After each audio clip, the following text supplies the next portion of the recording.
Sir యాక్చువల్‌గా 12వ తారీఖు మాకు ఏదో వాళ్ళకి సంబంధించిన పేపర్‌లోనే నోటిఫికేషన్ చిన్నగా అదెవరికీ అడ్వర్టైజ్ గూడా గాలేదు. మా ఈసీ మెంబర్స్ చూసి ఇమ్మీడియేట్‌గా మీటింగ్ పెట్టడం జరిగింది.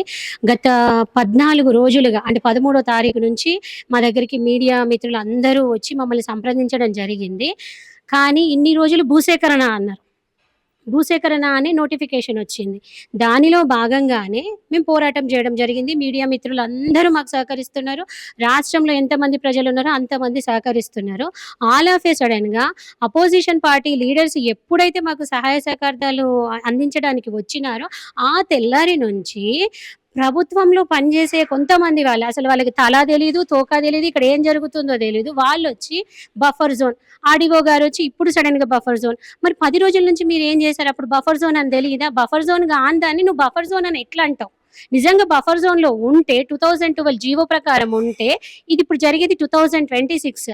మరి కాంగ్రెస్ ప్రభుత్వం నిద్రపోతుందా? ఇక్కడ రిజిస్ట్రేషన్‌లు ఎందుకైనాయండి? మొన్న 10వ తారీఖు గూడా ఇక్కడ రిజిస్ట్రేషన్‌లు అయినాయి.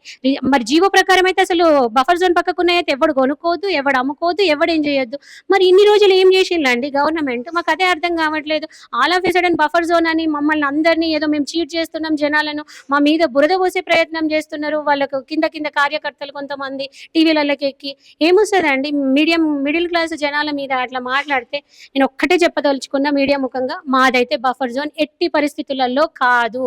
లాస్ట్ మొన్న రైనీ సీజన్‌లో 15 గేట్లు ఎత్తివేసినా గూడా ఒక్క నీళ్ళ బొట్టు కూడా మా సొసైటీ లోపలికి రాలేదు. ఎట్లా బఫర్ జోన్ అయితది? నిజంగానే బఫర్ జోన్‌లో ఉన్న వాళ్ళ మీద అంత ప్రేమ ఉండి మీరు పోరాటం చేస్తుంటే గనక మనకు నది నడిబొడ్డున ఎంతమంది నాయకులే లేవండి. కాలేజీలు లేవా? ఇల్లు లేవా? ఇవన్నీ ఉన్నాయి. ఫస్ట్ అవి కూలగొట్టు. వాటికి నోటిఫికేషన్ ఇయ్యి. మా మీద అంత ప్రేమ అవసరం లేదు. బడాబాబుల మీద, తొత్తుల మీద నువ్వు ప్రేమ చూపించు ఫస్ట్. తర్వాత మధ్య తరగతి, బడుగు బలహీన వర్గాల వరకు వెళ్ళు. మేడం కంప్లీట్‌గా ఇప్పుడు గాంధీ సరోవర్ పేరు మీద మూసీ సుందరీకరణలో భాగంగా ఇక్కడ నుంచి మీ అపార్ట్మెంట్ కూల్స్తా అని చెప్తున్నారు. అది ఎంతవరకు నిజం? అది అసలు న్యాయమే కాదండి. మేము అదే అంటున్నాం కదా! గాంధీ ప్రాజెక్ట్ అని నువ్వు స్టార్ట్ చేసినావు. జనాల దగ్గర నుంచి మొత్తం వ్యతిరేకత వచ్చింది. సడెన్‌గా బఫర్ జోన్ అని తీసుకొస్తున్నావు. కాసేపు మూసీ సుందరీకరణ అంటావు. సార్ మేము అభివృద్ధి చేస్తా అంటే ఎందుకు వద్దంటాం? మూసీ సుందరీకరణ చేస్తే మాకు కూడా నయమే కదా సార్! పక్కన గ్రీనరీ ఇంకా పెరిగిద్ది. ఆ మూసీ పాయలో పోయి ఆ గలీజ్ నీళ్ళ స్మెల్ కూడా మాకు తగ్గిద్ది. ఇవన్నీ మాకు కూడా సంతోషమే కదా! పక్కనున్న ప్రజలకు నువ్వు చెయ్యదలుచుకుంటే ఉన్న చెట్లను కూల్చేసి నువ్వు ఏదో చేసుడు ఎందుకు? మీరు పక్కన చూస్తే పీకాక్స్ ప్రొద్దున చెట్ల మీద పక్షులు రకరకాల పక్షులు మీకు ఊర్లలో కనబడనివి కూడా మా దగ్గర కనబడతాయి. అట్లాంటి గ్రీనరీని కొలాప్స్ చేసి నువ్వేమో మూసీ సుందరీకరణ చేస్తావు. మూసీ సుందరీకరణ చెయ్యాలంటే నిజంగా ఫస్ట్ ఎక్కడి నుంచి చెయ్యాలి సార్? చెత్త కూడా పొయ్యొద్దు. ఏది 2.5 సంవత్సరాల నుంచి మూసీ సుందరీకరణ అంటుండు. అయిందా సార్? మీరు చూడండి, రోడ్ మీదకి ఎక్కి చూడండి ఎంత చెత్త పోస్తారు. ఇప్పుడు మున్సిపాలిటీ ఎలక్షన్స్ ఉన్నాయని ఏదో ముచ్చట్లన్నీ చెప్తున్నావు నువ్వు. ఎంతవరకు కరెక్ట్? నువ్వు అభివృద్ధి చేయి, మూసీ సుందరీకరణ చేయి. మేము కూడా భాగస్వామ్యంగా వచ్చి లేబర్ పని చేస్తాం, సంతోషంగా చేస్తాం. మాకే నయ్యం కదా అండి. కానీ ఇల్లు కూల్చగొట్టి చెయ్యాలనా నువ్వు? నీ దగ్గర అసలు 5,000 కోట్లతోని సుందరీకరణ సరోవర్ చేపిస్తాడు గాంధీ సరోవర్. సార్ ఒక్కటే అడుగుతా. ఇప్పుడు 6 సంక్షేమ పథకాలు అని చెప్పి ప్రజల లోపలికి పోయిండు. పల్లెటూర్ల పంటి తిరిగిండు. అందరూ ఓట్లు గుద్దిండ్లు. ఒక్కటన్నా అయితుందా సార్? వాటికే పైసలు లేవని మొన్న ఒక వీడియోలో చూసిన, అంటే న్యూస్ ఛానెల్‌లో చూసిన, బీసీ, ఎస్టీ వాళ్ళు నన్ను పైసలు అడగకండి, నన్ను ఇల్లులు అడగకండి, నన్ను పోసిన రక్తమే తప్ప పైసలు ఏమీ లేవు అనేసి ఆయనే చెప్తున్నాడు టీవీ ముఖంగా. మరి ఇప్పుడు 5,000 కోట్లు ఎవరిని అడిగి అప్పు చేస్తున్నావు? నువ్వు జనాల కోసం చేసినావా? నీ నాలెడ్జ్ హబ్ ఎవరికి కావాలి? ఇంటర్నేషనల్ లెవెల్‌లో పేరు తెచ్చుకోవడం కోసం లోకలోళ్ళని చంపి బొందబెడతావా నువ్వు తెలంగాణ ప్రజలను? ఎవడికి కావాలి? నీ పేరు ప్రతిష్టలు నీకే వస్తే ఉంది, రాకుంటే ఏమున్నది? మాకైతే వద్దండి. అభివృద్ధికైతే మేము అడ్డం పడము.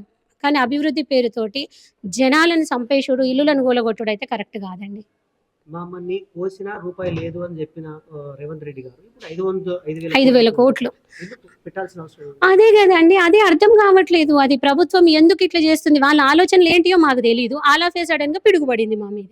అంతే. కాసేపు ఇది సుందరీకరణ అంటాడు, కాసేపు గాంధీ స్టాచ్యూ అంటాడు, కాసేపు వచ్చేసి బఫర్ జోన్ అంటాడు. జనాలను తికమక పెడుతూ అసలు ఆయనకే క్లారిటీ లేదు ఫస్ట్ ఆఫ్ ఆల్. ఏంటిది అనేది డిపిఆర్ లేదు, ఏం లేదు. అసలు నువ్వు మా జాగా తీసుకొని ఏం చేస్తావు అన్న క్లారిటీ కూడా నీకే లేదు. ఏం చెప్పదలుచుకున్నారు? మేము ఒక్కటే చెప్పదలుచుకున్నాం సార్. మేము దేన్ని అపోజ్ చేయట్లేదు. మధు పార్క్ రిడ్జ్ వాసులు ముఖ్యంగా 450 కుటుంబాలు, ఒక ఊరి ప్రజలం అందరం కలిసి మేము అభివృద్ధికి అడ్డం పడము. మేము మూసీ సుందరీకరణకు అడ్డం పడము. మేము స్టాచ్యూలకు వాటికి వీటికి మేము దేనికి అడ్డం పడతలేం. మేము కోరుకునేదల్లా ఒక్కటే, జనాలను హింసించకు, జనాల ఇల్లులను కూల్చగొట్టకు నువ్వు. బఫర్ జోన్ అన్న పేరుతోటే కానీ దొంగ పేర్లతోటి, తర్వాత ఈ మూసీ సుందరీకరణలో భాగమే అనండి, స్టాచ్యూలో భాగమే అనండి, ఇంతమంది ప్రజలు నిన్ను ఎన్నుకున్నప్పుడు ఇంతమంది ప్రజలను ఎట్లా చంపి పొందబెడతావు నువ్వు? ఇంతే అండి నేను అడగదలుచు. మా ఇల్లులకు హామ్ చేయకుండా నువ్వు ఏమన్నా చేసుకో. కామన్ మ్యాన్ మాట్లాడతాడా అండి? ఇంతమంది స్టాచ్యూలు కట్టిన ఎవరన్నా నోరెత్తిలా? మరి ఈయన కట్టే స్టాచ్యూ కోసం మాత్రం ఎందుకు నోరెత్తుతున్నాడు? ఒక్కటే ఆలోచించుకోవాలి సామాన్య ప్రజానీకం. నిన్న హైదరాబాద్ దగ్గరికి మొత్తం వచ్చేసిండు. రేపు ఖమ్మం పోయిండు నిన్న. రేపు నీ ఊరికి కూడా వస్తాడు, ఇంకో ఊరికి కూడా వస్తాడు, ఇంకో ఊరికి కూడా వస్తాడు. అందరినీ చంపి బొందబెట్టుడే ఆయన లక్ష్యం. డాక్టర్ బిఆర్ అంబేద్కర్ 125 అడుగుల విగ్రహం ఉంది అక్కడ. అవునండి. ఎలాంటి హాని కలగలేదు. ఎందుకు ఇప్పుడు అంటే కామన్ మ్యాన్ జోలికి ఎవ్వరు రాకుండా వాళ్ళ పని వాళ్ళు చేసుకున్నారు కాబట్టి కామన్ మ్యాన్ ఎప్పుడూ ప్రశ్నించలేదు. కామన్ మ్యాన్ ఎప్పుడు ప్రశ్నిస్తాడండి? తనకు అన్యాయం జరుగుతుంది అన్న రోజు మాత్రం ఖచ్చితంగా ప్రశ్నించి తీరుతాడు. నేను 4 గోడల మధ్య ఉండే దాన్ని నన్ను బయటకి లాక్కొచ్చినవి ఈ రోజు. ఎందుకోసం? నువ్వు అక్కంటివి, చెల్లంటివి, అమ్మంటివి, మీ కష్టం రాకుండా చూసుకుంటా అంటివి. ఒక అన్న ఎవడన్నా చెల్లని రోడ్డు మీదకి, నడి రోడ్డు మీదకి లాగుతాడా అండి? ఈ రోజు 4 గోడలు దాటుకొని ఇప్పుడు మీరు వచ్చారు, నా ఇంటి బెల్లు కొట్టి నాతో మాట్లాడుతున్నారు. కానీ కొందరు మీడియా మిత్రులు ఉంటారు, ఆయన కోసం పనిచేసేటారు, పెయిడ్ ఆర్టిస్టులు అంటారు. ఒక్క మాట చెప్తున్నా, 2 కోట్ల విలువ చేసే ఇల్లు గాలికి పోతుంది, ధూళిలో కలిసిపోతుంది అని మేమేడుస్తూ మేము అందరి ముందుకు వచ్చి మాట్లాడుతుంటే వాడెవడో ఇచ్చే పైసల కోసం మేము ఎందుకు మాట్లాడతామండి? పేడ్ ఆర్టిస్టుల మనం ఎట్లా అంటావు? అసలు ఎట్లా అనిపిస్తావు? నీకు అది నోరా ఇంకేమన్నా నాది? సో ఇది కూల్ చేస్తే మీకు రిహాబిలిటేషన్ కానీ రిఫండ్ కానీ సార్ ఒక్కటే చెప్తున్నా, నష్టం చేయకు, నష్టపరిహారం వద్దు, మా ఇల్లు కూల్చకు, నువ్వు ఇచ్చే ఏ చిన్న రూపాయి కూడా మాకు అవసరమే లేదు. ఇది 450 కుటుంబాల మాట, నా ఒక్కదాని మాట కాదు. మేము నష్టపరిహారం అడుగుతలేము. మేము ఇవాల్టి తారీఖు వరకు కూడా పోటీ చేసేది, పోరాటం చేసేది దేనికోసం? ఇన్ని మీడియా ఛానళ్ళలో చూడండి, మేము నష్టపరిహారం ఎక్కడా అడగలేదు. మా ఇల్లు కూల్చకు అంతే. నువ్వు నా ఇంటి చిన్న పిల్లల్ని అడిగినా కూడా మా ఇల్లు కూల్చొద్దు, మాకొక్క రూపాయి కూడా వద్దు. మిమ్మల్ని ముష్టి అడుగుతున్నామా? మేమేమన్నా మా కష్టార్జితమే మాకు ఉంచమని అడుగుతున్నాం. మేము దేహి అని ఎవరిని ఏమీ అడగట్లేదు. మీడియా ముఖంగా మేము చెప్పదలుచుకున్నది ఒక్కటే, కాంగ్రెస్ గవర్నమెంట్ వాళ్ళు ఎవ్వరు వచ్చి ఏం మాట్లాడినా మాకు నష్టపరిహారం వద్దు, మా ఇల్లే మాకు ముద్దు.